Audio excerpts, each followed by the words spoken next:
বিশ্বের যা কিছু মহান সৃষ্টি চিরকল্যাণকর। অর্ধেক তার করিয়াছে নারী, অর্ধেক তার নর। মানব সভ্যতার বিকাশে নরনারীর ভূমিকা ঠিক এভাবেই ফুটিয়ে তুলেছেন জাতীয় কবি কাজী নজরুল ইসলাম। আল্লাহ তাআলাও নরনারীকে সৃষ্টি করেছেন একে অপরের পরিপূরক হিসেবে। তাই নারী ও পুরুষ চিরকালের সার্থক সঙ্গী, মুদ্রার এপিটোপিট। কিন্তু কিছু কাজ এখনো যেন শুধু পুরুষেরই হয়ে রয়েছে। তবে এর ব্যতিক্রমও রয়েছে। কেউ কেউ সেই ছকবাঁধা নিয়মের শেকল ভেঙেছেন, অনেকে চাইছেন ভাঙতে। তাদেরই একজন ঘাদা আল সাওয়াদি। নারীরাও যে পুরুষে কাজ করতে পারে তা করে দেখাবার পণ করেছেন তিনি। আরো জানাচ্ছেন আহমদুল্লাহ শিকদার।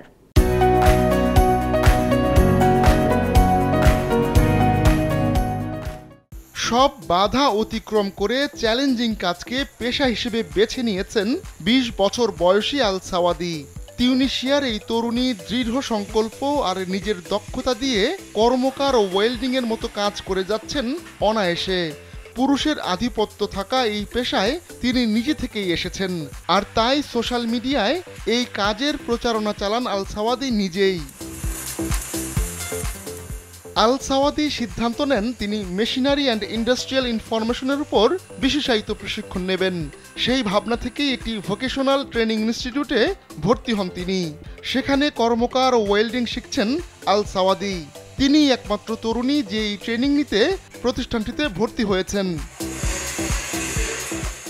অবশ্য ট্রেনিং শেষে আল সাওয়াদির অভিজ্ঞতা মোটেও সুখকর নয়। তার ভাষায়, আমার আনুষ্ঠানিক ডিগ্রি শেষে আমি কোথাও চাকরি খুঁজে পাচ্ছি না।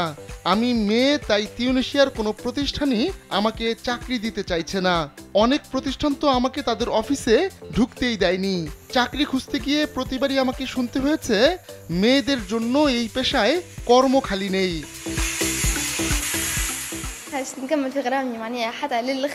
মানুষ আমাকে গ্রহণ না করলেও আমি আমার আবেগকে প্রাধান্য দিয়ে যাব। আমি চাকরি খুঁজতেই থাকব। একদিন কেউ আমাকে চাকরি দেবে, আমার এই আত্মবিশ্বাস রয়েছে। নারী হওয়ায় অনেকেই আল সাওয়াদির দক্ষতা নিয়েও প্রশ্ন তুলে থাকেন, কিন্তু ট্রেনিং শেষে পরীক্ষায় ভালোভাবেই উতরে গেছেন এই তরুণী।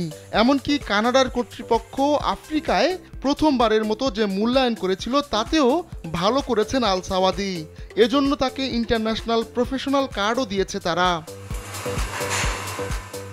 কর্মকারের এই পেশার প্রতি ছোটবেলা থেকেই নেশা তৈরি হয়েছিল আল সাওয়াদির। বাবার হাত ধরে তার কর্মস্থলে আসতেন তিনি। আবার পড়াশোনার ফাঁকে ফাঁকে এই কাজে হাতে খড়িও হয় আল সাওয়াদির। তখন থেকেই বাবাকে সাহায্য করছেন তিনি। আর আল সাওয়াদির বাবাও তাকে শিখিয়েছেন এই পেশার গোপন সব রহস্য। আহমদুল্লাহ শিকদার, কালবেলা।